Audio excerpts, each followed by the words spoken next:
And speaking of bass players, one of my favorite bass players of all time, and one of my old dear friends that passed away, I'd love to dedicate this next song to him. I'm talking about Mr. Lemmy Kilmister. Come on. I'm sure some of you know the history. You know that Anvil and Motorhead go back to the very, very early beginnings, particularly back to 1981, when we opened for Motorhead, just after we changed our name from Lips to Anvil, which was fucking awesome. I can still remember Lemmy standing side stage watching me, right? Come off stage and go, Lemmy, what did you think of Anvil? He goes, well, you guys are pretty good, but you've got too many hard parts. Hard parts? What's he talking about? What's in my pants or in my music?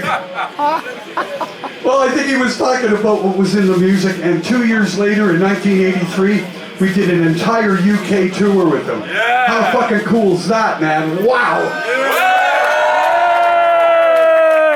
So we get to Birmingham, England, and we get a night off. And I'm thinking, fuck, man, I'm gonna go party with Lemmy. And this was the night that I really learned what no sleep till Hammersmith really meant. So I make my way up to his hotel room, and he's got a 40-ounce bottle of vodka and a 60-ounce bottle of orange juice, and he starts mixing it into these big, big, tall glasses. And he looks at me and goes, this is called vodka.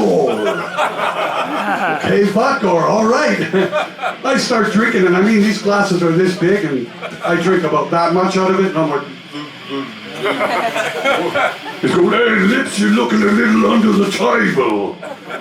Under the table? I can't see the table. I'm going fucking blind. He goes, oh, I've got just a solution.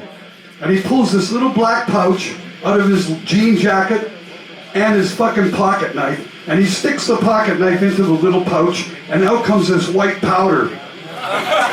Oh yeah, we don't know what that shit is. Oh yeah, that's fucking serious rocket fuel, man. Pure speed. He sticks it under my nose and he goes, sniff it, you cunt.